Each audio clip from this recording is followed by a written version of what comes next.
When Tony Beets left the Netherlands as a teenager, few could have predicted that he would become one of the most iconic gold miners in the world.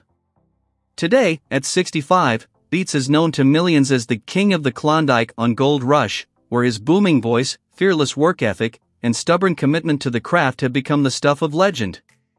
But now, as Tony begins to talk about retirement, the legacy he's built is stirring emotions that his family never expected.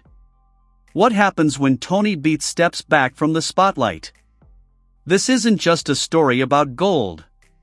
It's a story about grit, legacy, and the weight of inheritance. Tony's journey began when he made a bold choice at just 18 years old, leaving everything behind in the Netherlands to seek a better life in Canada. With no clear path ahead, he took on any job he could find, milking cows, working construction, doing what it took to survive. But deep down, Tony always had bigger dreams. Dreams forged not from comfort, but from ambition.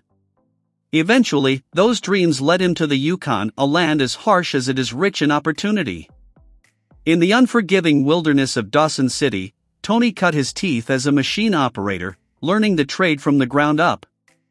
It wasn't glamorous, and it definitely wasn't easy. But Tony saw something others didn't. In the mid-1980s, he made a defining move by purchasing the Paradise Hill claim, an investment that would become the cornerstone of his empire. And unlike many miners who simply extracted from the land, Tony gave something back. He revived long-dead dredges, massive, rusting relics from a bygone era, and brought them roaring back to life. Where others saw junk, Tony saw opportunity. Those dredges would help uncover millions in gold. More than just gold, building a legacy.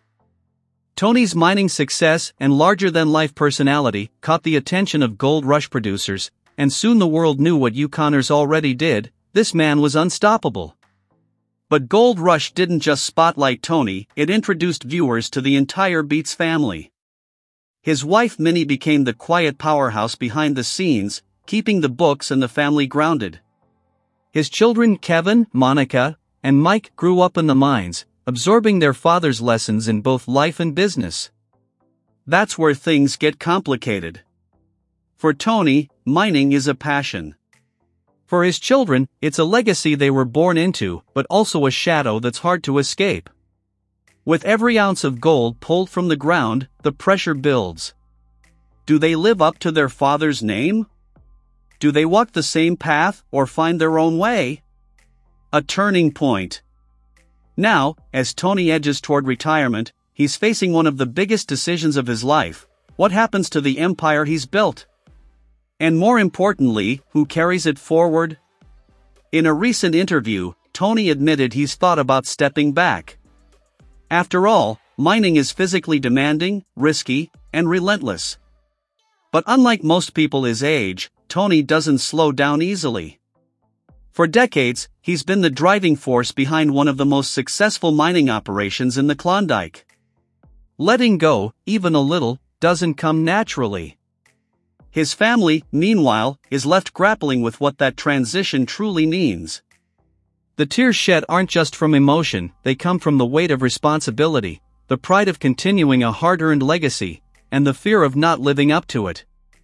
It's easy to count gold by the ounce. It's harder to measure the value of everything Tony Beets has built. The burden of inheriting a fortune. Tony's fortune isn't just financial. It's emotional. It's generational. And it's deeply personal. His empire stands as a monument to decades of relentless effort. But for his children, inheriting that empire comes with immense pressure. They've worked beside him for years, learning the ins and outs of the business. But as Tony contemplates handing over the reins, his kids must confront a difficult question: are they ready to lead? Or will the weight of his legacy prove too much to bear? The answer isn't simple. And that's exactly why the Beets family, known for their grit, find themselves at a crossroads filled with emotion, uncertainty, and yes, even tears. The next chapter.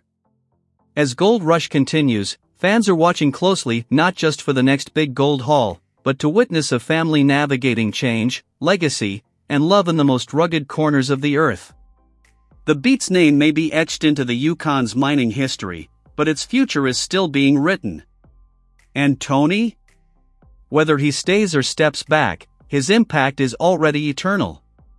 He didn't just mine gold, he unearthed a dynasty. One thing is certain, when Tony Beets finally hangs up his hard hat, it won't be with silence. It'll be with the sound of legacy echoing across the Klondike and a family strong enough to carry it forward, tears and all. For over a decade, Tony Beets has been a towering figure on Gold Rush, not just for his booming voice and bold decisions, but for turning a mining operation into a family-run empire. Alongside his wife Minnie, Tony has built more than a fortune, he's built a legacy. And now, the focus is shifting to the next generation, Kevin, Monica, and Mike Beets. Each of the Beets children has carved out a place within the family business. They've grown up in the gritty world of Yukon mining, learning from one of the most successful miners in the Klondike. Over the years, they've moved from supporting roles to critical members of the operation.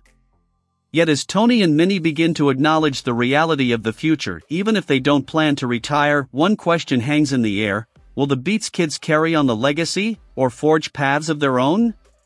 A family with options. What makes the Beets family dynamic unique is the freedom Tony and Minnie offer their children. Despite the enormous success of their mining operation, they've made it clear that Kevin, Monica, and Mike are under no obligation to stay in the business. What matters most to them is that their kids find happiness, whether that's in the mining world or elsewhere. It's a rare sentiment in an industry where family operations often expect the next generation to fall in line. But for the Beets, autonomy is part of the inheritance. Tony and Minnie understand that true legacy isn't about pressure, it's about choice. Rising through the ranks. While the decision to stay or go ultimately lies with them, the Beets kids have already proven their capabilities. Kevin, once an apprentice under Tony's watchful eye, has steadily evolved into a key leader in the operation. He's taken on more responsibility with each passing season, making critical decisions and tackling tough mechanical challenges with unrelenting focus. His growth hasn't gone unnoticed, not just by his parents, but by Gold Rush viewers who've watched him rise. Monica, the youngest, has long been seen as the bridge between her brothers. More than just a peacekeeper, she brings a fresh perspective to the operation. She's independent, thoughtful, and willing to challenge the status quo. In an industry that can be slow to change, Monica's forward-thinking mindset could be essential for navigating the future. Mike, the quietest of the three, has been steadily building his role. While he may not seek the spotlight, his reliability and expertise on heavy equipment have made him indispensable. Like his siblings, Mike works under the weight of high expectations, those of his family and a global TV audience. The weight of legacy. Mining in the Klondike is no easy life. It demands hard work, tough skin, and a willingness to bet everything on each season. But for the Beets children, the stakes are even higher. They're not only managing heavy machinery in harsh conditions, they're doing it all in front of cameras. Living up to a legacy like Tony Beets is difficult enough. Doing it while being filmed adds pressure that most miners will never understand. Every decision is public. Every disagreement has the potential to become a storyline. For Kevin, Monica, and Mike, the job isn't just physical, it's emotional. Still, there's no denying the connection they have to the land, the work, and each other. Years of experience have forged a tight-knit team, and even with the challenges that come with fame and expectation, the Beets kids have shown that they can carry the load. Looking ahead. The future of the Beets mining empire is unwritten. While Tony and Minnie remain active and involved, time marches on. Eventually, the next generation will have to make a choice: continue the legacy or step away and start anew. Whatever they decide, it's clear they have the support and respect of their parents. Kevin, Monica, and Mike have earned their place not just by birthright, but by proving themselves in one of the toughest industries on earth. And if they do choose to carry the torch, they'll do so not as replacements for Tony Beets, but as their own version of what it means to be a leader in the goldfields. Whether that means transforming the business, modernizing it, or simply keeping it going in their own way, they have the skills, experience, and family bond to succeed. One thing is certain, the Beets name will always carry weight in the Yukon. And the next chapter of this legendary family is just beginning.